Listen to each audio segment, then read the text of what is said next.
வணக்கம். இன்னைக்கு நாம ரொம்பவே டேஸ்ட்டான, ரொம்ப வித்தியாசமான ஒரு ஸ்வீட் அவல் கேசரி எப்படி பண்ணுறதுங்கிறத பார்க்கலாம். முதல்ல ஒரு பேன்ல ஒரு 2 ஸ்பூன் போல நெய் சேர்த்துட்டு, ஒரு 6, 7 முந்திரிய 1, 2ஆ உடைச்சிட்டு, இத நம்ம ஃப்ரை பண்ணி எடுத்துக்கலாம். எப்பவும் நம்ம ரவ கேசரி செஞ்சு சாப்பிட்டுருப்போம். ரவ கேசரி எல்லாருக்குமே ரொம்ப பிடிக்கும். இது அவல் கேசரிங்கிறது கொஞ்சம் வித்தியாசமாவும் இருக்கும். டேஸ்ட்டும் கொஞ்சம் டிஃப்ரெண்ட்டா இருக்கும்.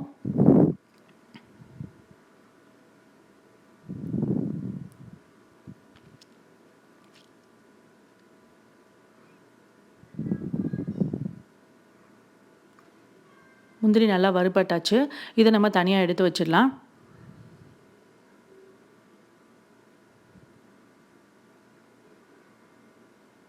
அடுத்ததா கொஞ்சம் காஞ்ச திராட்சை. இது ஒரு பலூன் போல ஆகுற வரைக்கும் ஃப்ரை பண்ணிட்டு, இதையும் நம்ம தனியா எடுத்து வச்சிடலாம்.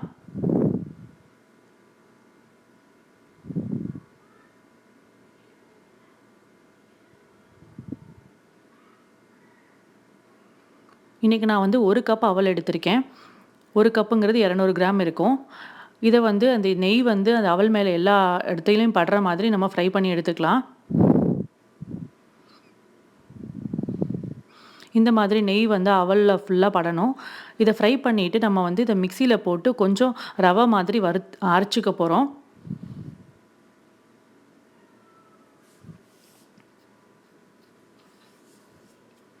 பார்த்தீங்கன்னா, இந்த மாதிரி கொஞ்சம் கொர கொரன்னு பவுடர் மாரி அரைச்சு எடுத்துக்கோங்க. அடுத்ததா இந்த மாதிரி ஒரு ஃப்ரை பேன்ல ஒரு 2 கப்பு தண்ணி சேர்த்துக்கோங்க. 1 கப் அவலுக்கு 2 கப் தண்ணி சரியான அளவா இருக்கும். இந்த தண்ணி நல்லா கொதிக்கட்டும். தண்ணி நல்லா கொதிச்சதுக்கு அப்புறமா நம்ம அரைச்ச அவல இதில சேர்த்துக்கலாம்.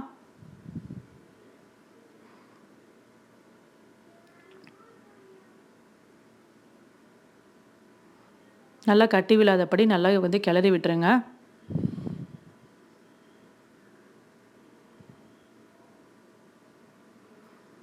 கேசரியோட கலருக்காக நான் கொஞ்சமா தண்ணி கலந்து கொஞ்சம் ஒரு ஃபுட் கலர் சேர்த்துருக்கேன்.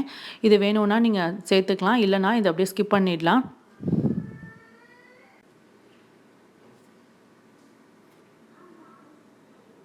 அவல் நல்லா கெட்டியாயிடுச்சு.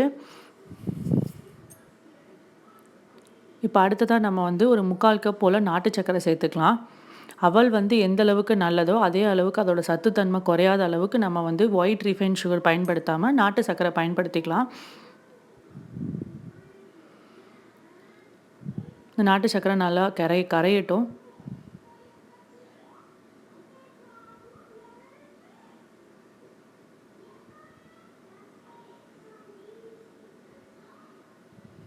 நல்லா கரைஞ்சிருச்சு.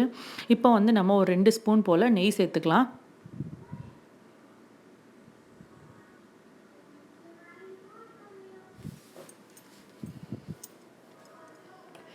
நெய் சேர்த்தப்புறமா நல்லா கிளறி விட்டுருங்க. கேசரி நல்லா இந்த நெய்யை அப்சார்ப் பண்ணும். அப்சார்ப் பண்ணுற அளவுக்கு நல்லா கிளறி விட்டுருங்க.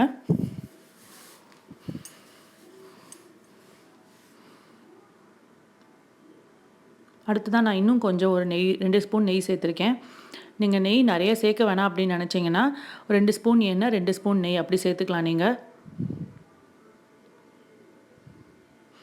பார்த்தீங்கன்னா கேசரி நல்லா பேனில் ஒட்டாத அளவுக்கு நல்லா வெந்து சூப்பராக வந்துருச்சு.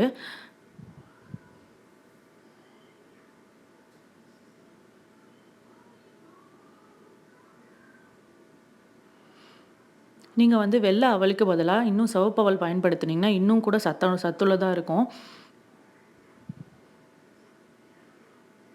இப்போ நம்ம வறுத்து வச்ச முந்திரியையும் காஞ்ச திராட்சையும் இதோட சேர்த்துட்டு நம்ம கிளறி விட்டுறலாம்.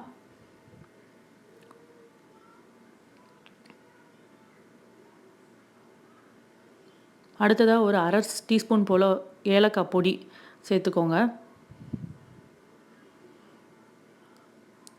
அவ்வளோதாங்க, சூப்பரான ஒரு அவல் கேசரி ரெடி ஆயிடுச்சு. இதை இப்போ நம்ம சர்வ் பண்ணிடலாம். ட்ரை பண்ணி பாருங்கள். அவலை நம்ம நெய்யில் வறுத்ததுனால கொஞ்சம் வாசனையாகவும் இருக்கும். டேஸ்ட்டும் ரொம்ப சூப்பராக இருக்கும். ரவை கேசரி பிடிக்கிறவங்களுக்கு கண்டிப்பாக அவல் கேசரி கண்டிப்பாக பிடிக்கும். நீங்கள் ட்ரை பண்ணி பாருங்கள். எப்படி வந்துச்சு அப்படிங்கிறத எனக்கு கமெண்ட்ஸில் சொல்லுங்கள். இந்த வீடியோ பிடிச்சிருந்துச்சுன்னா லைக் பண்ணுங்கள், ஷேர் பண்ணுங்கள். என்னோடய வீடியோ ஃபஸ்ட் டைம் பார்க்குறதா இருந்தால் என்னோடய சேனலுக்கு சப்ஸ்கிரைப் பண்ணுங்கள். தேங்க்யூ.